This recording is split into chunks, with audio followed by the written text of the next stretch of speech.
তৎকালীন শাসক নমরুদের মন্ত্রী, নাম ছিল আজর। তার পর্যায়ে ইব্রাহিম আলাইহিস সালাম তার ঘরেই তার সন্তান হিসেবে পৃথিবীর বুকে জন্মগ্রহণ করেন ইব্রাহিম আলাইহিস সালাম।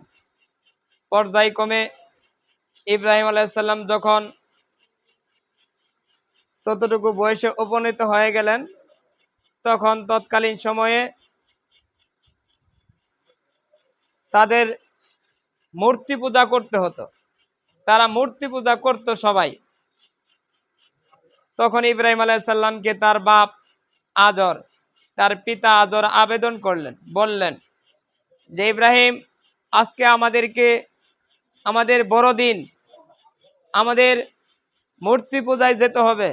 তখন ইব্রাহিম আলাইহিস সালাম সেটাকে নিষেধ করেছিলেন, বারণ করেছিলেন, বলেছিলেন যে এটা আমার দ্বারা সম্ভব নয়, আমি যেতে পারবো না।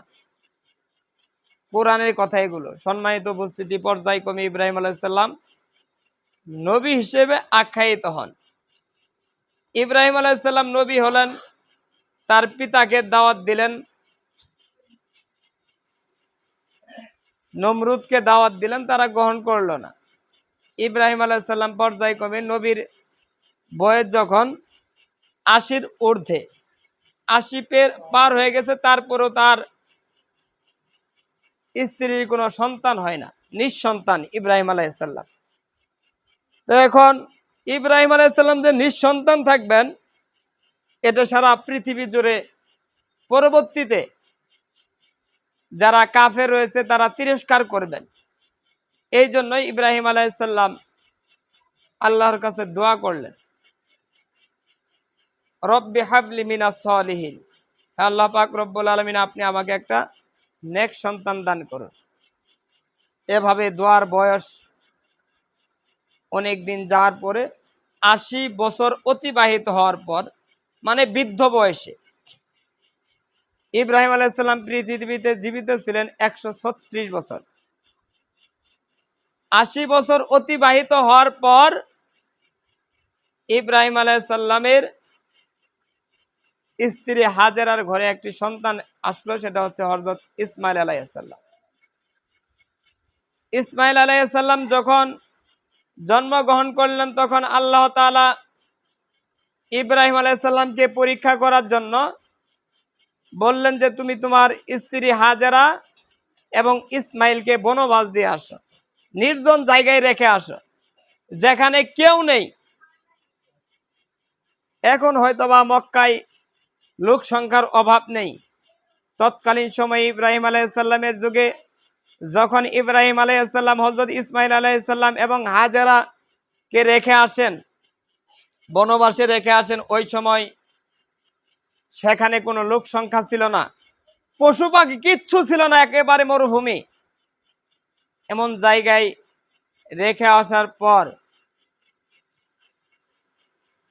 যখন চলে আসতেছেন, তখন তার স্ত্রী হাজেরা বারবার বলছিলেন ইব্রাহিমকে যে আমাদের দোষ কি, আমাদের অপরাধ কি, আমার এই ছোট্ট শিশু সহ এখানে যে আমাকে বনবাস রেখে যাচ্ছেন, আমি এখানে কিভাবে থাকব, এটা কেনই বা করতেছেন? ইব্রাহিম আলাইহিস সালাম কথার উত্তরে কিচ্ছু বলে না, রেখে চলে আসতেছেন। তো আসতেছেনই।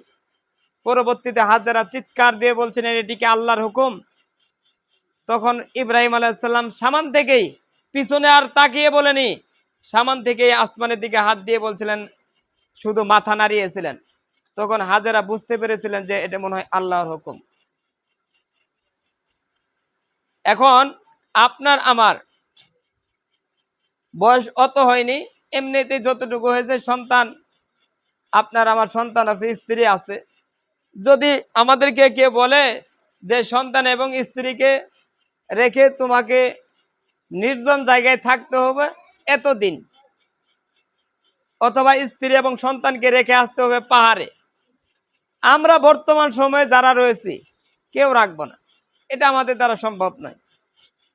কারণ আমাদের অন্তরে ভয় আছে যে যে দেশের পরিস্থিতি, আমার স্ত্রীকে যদি আমি এক জায়গায় রেখে আসি, মানুষে সব কিডন্যাপ করে ফেলবে, সন্তানটাকে মেরে ফেলবে, যদি পাহাড় জঙ্গলে রেখে আসি সন্তানকে বাঘে খেয়ে ফেলবে, স্ত্রীকে বাঘে খেয়ে ফেলবে, এরকম নীতিমালা তার অন্তরে ছিল না।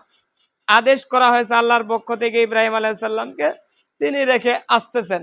তার এতটুকু বিশ্বাস ছিল যে এর ফয়সালা আল্লাহ করবেন, হুকুম যেহেতু আল্লাহর, এর সমাধান আল্লাহ দিবেন। শেষ পর্যন্ত ইব্রাহিম আলাইহিস সালাম যখন ইসমাইল আলাইহিস সালামকে সেখানে রেখে আসলেন, ছোট্ট শিশু, তার কাছে কিছু খেজুর আর এক মশক পানি, একটা পাত্রের মধ্যে পানি সহ রেখে এসেছেন। এই পানিটুকু আর খাদ্যটুকু কয়দিন যাবে? ধরেন গেছে, যার পরে শেষ হয়ে গেছে।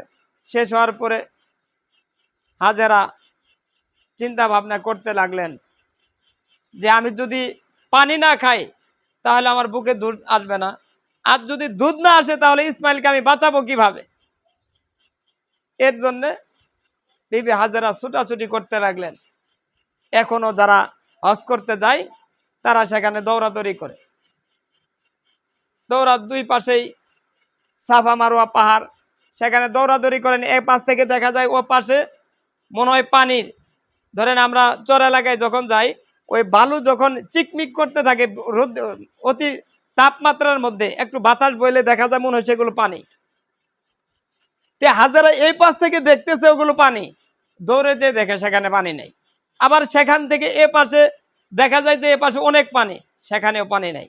এভাবে দৌড়াদৌড়ি করতে করতে করতে করতে শেষ পর্যন্ত আল্লাহর হুকুমে ইসমাইল আলাইহিস সালাম তো শুয়ে আছেন, শুয়ে থাকার পর তার নড়াচড়া করতেছেন, তার পায়ের গোড়ালির আঘাতে সেখানে একটু পানির আবহাওয়া পাওয়া যায়।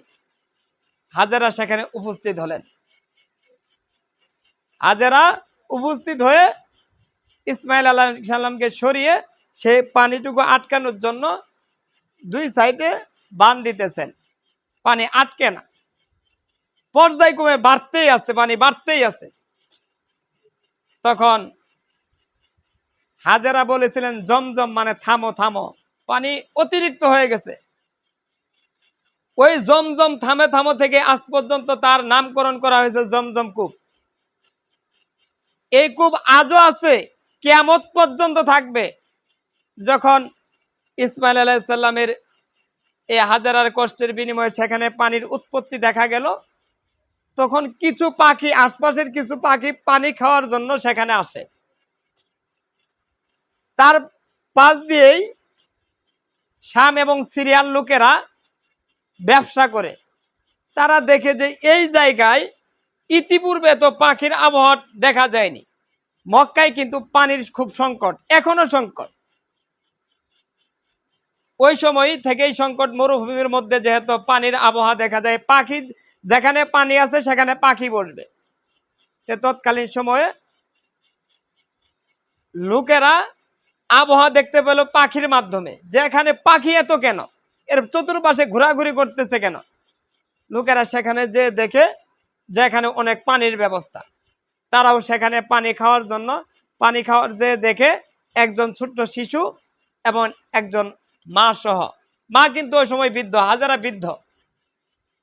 ধরুন ইব্রাহিম আলাইহিস সালামের বয়স ৮০-র উপরে হয়ে গেলে হাজারা বয়স হতো ৭০-এর উপরে, ৭০-এর উপর মানে বৃদ্ধ হয়ে গেছেন। দেখে একটা বৃদ্ধ মানুষ সন্তান সহ সেখানে উপস্থিত, তার কাছে আসলেন, এসে অনুমতি চাইলেন যে পানিটুকু কোথায় থেকে আসলো। তার পরবর্তীতে এই বিবৃতি বলে দেওয়া হলো। তারপরে বলছে যে আমরা কি আপনার আশপাশে বাড়ি করে আশ্রয় নিয়ে থাকতে পারি, এটা একটু আমরা আপনার কাছে অনুমতি চাই। হাজেরা অনুমতি দিয়ে দিলেন। আস্তে আস্তে সেখানে লোকজন থাকা শুরু হয়ে গেল। যখন ইসমাইল আলাইহিস সালাম পর্যায়ক্রমে বড় হতে লাগলেন, বড় হয়ে এতটুকু, ফালাম্মা বালাগা মাহু সায়া, যখন তার বাপের সাথে চলাফেরা করার মতো বয়স হয়ে গেল, তখন ইব্রাহিম আলাইহিস সালামকে আল্লাহ তাআলা আবার স্বপ্নে দেখালেন যে তুমি তোমার সন্তানকে কুরবানি করো। কঠিন পরীক্ষা। ঘটনা সংক্ষেপ করে দেই, যেহেতু আমরা ইতিপূর্বে থেকে শুনে এসেছি। সম্মানিত উপস্থিতি, পর্যায়ক্রমে যখন ইব্রাহিম আলাইসাল্লাম ছেলে ইসমাইল আলাইসাল্লাম তার বাপের সাথে চলাফেরা করার মতো বয়সে উপনীত হয়ে গেল, তখন আল্লাহ তাআলা আদেশ করলেন, তুমি তোমার সন্তানকে জবেহ করো, কুরবানি দাও। ইব্রাহিম আলাইসাল্লাম আল্লাহর আদেশ মতো আবার পুনরায় কয়েক বছর পর, 12 থেকে 13 বছর বয়স পর খোঁজ খবর নিতে গেছেন। খোঁজ খবর নিতে যে আর কোনো কথা নেই, তার সন্তানকে বলতেছেন যে বাবা আমি স্বপ্নে দেখেছি। কল আইয়া আবাতিফ আলমা তুমারু। ইব্রাহিম আলাইহিস সালাম তার সন্তানকে বললেন যে আমি স্বপ্নে দেখেছি, আমি তোমাকে জবাই করতেছি। তখন ইসমাইল আলাইহিস সালাম আর কোনো কথা না বলে সরাসরি বলছেন, কল আইয়া আবাতিফ আলমা তুমারু সাতাজিদুন ইনশাআল্লাহু মিনাস সাবিরিন। হে আল্লাহ, আপনাকে যা আদেশ করা হয়েছে আপনি তাই করুন, অবশ্যই আপনি আমাকে ধৈর্যশীলদের সাথে পাবেন। এখন তার স্ত্রীকে বললেন, হাজেরাকে বললেন যে ইসমাইলকে সাজিয়ে দাও, তাকে মিনায় নিয়ে যাব, মিনায় নিয়ে যাব, ঘুরতে নিয়ে যাব। সেখানে আর কোনো কথা নেই। 13 বছর অতিবাহিত, 12 বছর অতিবাহিত হওয়ার পর আর কোনো কথা নেই। সন্তানকে যে সরাসরি বললেন আমি স্বপ্নে দেখলাম আমি তোমাকে জবাই করতেছি, এতে তোমার মতামত কি? সন্তানেরও কোনো কথা নেই, এক কথায় উত্তর দিলেন যে আপনাকে যা আদেশ করা হয়েছে আপনি তা বাস্তবে পরিণত করুন, অবশ্যই আপনি আমাকে কাল কিয়ামতের মাঠে ধৈর্যশীলদের কাতারে পাবেন। তো এখন আসলে এই কথা হচ্ছে, যেরকম বাপ ওরকমই ছেলে। ইব্রাহিম আলাইহিস সালাম ছিলেন নবী, তার সন্তান ইসমাইলও নবী হবেন। শেষ পর্যায়ে ইসমাইল আলাইহিস সালামকে সাজিগুজ করে তিনি মিনায় নিয়ে চলতেছেন। পথির মধ্যে শয়তান ইসমাইল আলাইহিস সালামকে কানে কানে বলতেছেন, এই ইসমাইল তুমি যে যাচ্ছ তুমি কি কিছু বুঝো? তোমাকে তোমার বাবা কুরবানি করবে, জবাই করবে, রক্ত প্রবাহিত করবে। এভাবে বারবার যখন বলতেছেন, তখন ইসমাইল আলাইহিস সালাম সহ্য না করতে পেরে তার পিতা ইব্রাহিমকে বললেন যে বাবা, কে জানে আমার কানে কি জানি ফিস ফিস করতেছে, কি জানি বলতেছে। ওই সময় ইব্রাহিম আলাইহিস সালাম আদেশ করেছিলেন যে তুমি কঙ্কর নিক্ষেপ করো পিছন দিকে। এখনো যারা হজ করতে যায় ওই হাজিরা সেখানে পাথর নিক্ষেপ করে, কঙ্কর নিক্ষেপ করে। কেন করে? শয়তানকে তাড়ায়। ওই সময় শয়তান এসে ইসমাইল আলাইহিস সালামকে ধোঁকা দিতে চেয়েছিলেন। পরবর্তীতে যখন মিনায় নিয়ে গেল, মিনায় নিয়ে যাওয়ার পরে ইসমাইল আলাইহিস সালামকে শোয়ানো হলো। শোয়ানোর পর ঘটনা সংক্ষেপ করে দেই।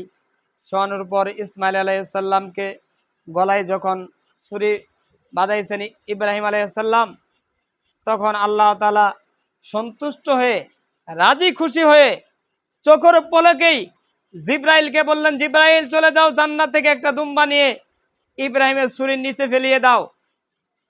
ইব্রাহিম আলাইহিস সালাম যখন কোরবানি করছিলেন তখন চোখ বন্ধ করে নিজের ছেলের গলায় ছুরি বসাইছে। ওই সময় তার অনুভূতিটা কেমন হতে পারে?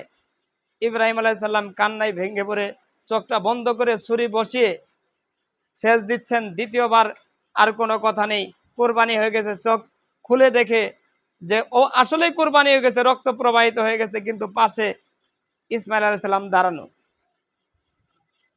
সম্মানিত উপস্থিতি, ওই সময় আল্লাহ তাআলার খাস রহমত ইব্রাহিম আলাইহিস সালামকে পরীক্ষা করার জন্য, এত বড় একটা পরীক্ষা যে সন্তানকে 80 বছর বয়স পার হয়ে যাওয়ার পরে তার সন্তান হয়েছে, তাকে জবাই করার অনুমতি দিয়েছেন। আর ইব্রাহিম আলাইহিস সালাম এমন একজন নবী ছিলেন, সরাসরি আর কোনো কথা না বলে তাকে কুরবানির জন্যই আখ্যায়িত করেছিলেন। সম্মানিত উপস্থিতি, ওই সময় যদি ইসমাইল আলাইহিস সালাম কুরবানি হয়ে যেত, আজকে আমাদের কি অবস্থা হতো? আজ আমরা সেই দিনকে ভুলে গেছি।